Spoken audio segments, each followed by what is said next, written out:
was writing in a world just after the Second World War. He'd been involved in the French resistance with his partner Madeleine. They lived down in the south of France. And they'd been involved in that, and he lost some people in the concentration camps, as of course did James Joyce's friend, died in the concentration camp as well. So Beckett was writing out of a need to express something about what happened in Auschwitz and Belsen and all those places. And kind of, when you read the Beckett plays, the Beckett oeuvre, that's the backdrop of the world that he's writing against. He's kind of saying, how can you talk about that stuff? You can't talk about that stuff anymore. It's a post-apocalyptic world. It's like, I don't have the language to express what we need to say about that. So you end up, he says, words are useless. They don't communicate anymore. You know, Endgame is set in this world where it seems there's been an atomic explosion, and the characters are trying to come to terms with the fact that they're in this world, that they may be the only 2 or 3 people left, everybody else is dead. Now that does bear comparison with Shakespeare, because what Shakespeare was fundamentally interested in was a world that was also fragmenting and falling apart. He was really interested in that notion that the world was imploding. You know, Shakespeare was one of the Shakespeare's big step forward as a dramatist was, he took the tradition that he was working in, which would have been the morality plays, the medieval plays, which were plays about the Garden of Eden and Adam and Eve, and all of that stuff. And then a whole new gang of writers started saying, you know, we can write about contemporary subjects. So you'd Christopher Marlowe, you'd Thomas Kyd, you'd Johnson, you'd Shakespeare, and they were starting to write about stuff that was happening around them. And Shakespeare's big jump was he created characters with an individual conscience. He was the first one to make that big major breakthrough.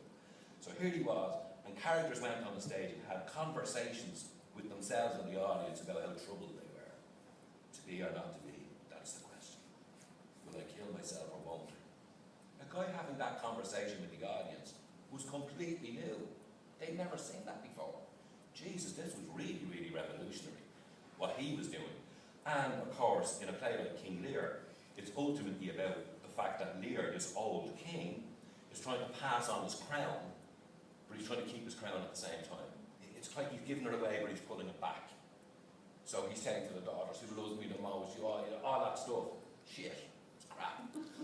You know, and you end up with that play with Gloucester pulling his eyes out. Now, in the Shakespearean day, when the actors pulled their eyes out, they had lychees, you know lychees? And 2 lychees would fall down on the ground. And then you realise that in the Shakespearean era, that the audience before they went to see King Lear would attend a public hanging at Tyburn. So the morning, your day out was the morning they go on a happy we have a beer, and then we go to the Shakespeare play. The audience were carrying all of that knowledge in their head into the theatre, and Shakespeare was trying to confront them about the world in which they live. And Beckett's doing exactly the same thing. He's saying, I'm confronting you in a world where Auschwitz has happened, where the Second World War has happened, where the world has imploded upon itself, and there's nothing I can say about it anymore. And Jan Kott is putting his finger on that comparison between those 2 people. Blew me away as a student. I just thought that was more remarkable. The other thing, of course, was that you then discover that, in fact, what the great writers have is they have the self-knowledge of what they're doing. Like, it's no accident that Beckett is writing and working in the way that he did, because he's also drawing on Yeats and Synge. Like, Yeats wrote a play called Purgatory, which is the same plot as Endgame. It's basically a story about 2 guys looking up at a window, telling a story that they're compelled to repeat telling.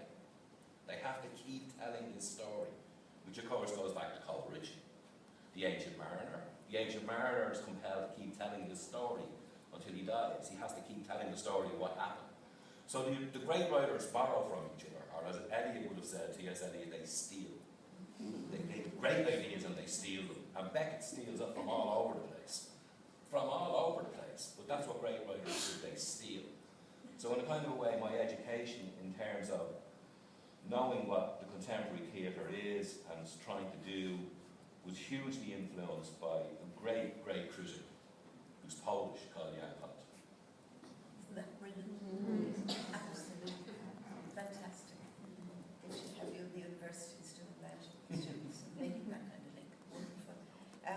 writers steal, bad writers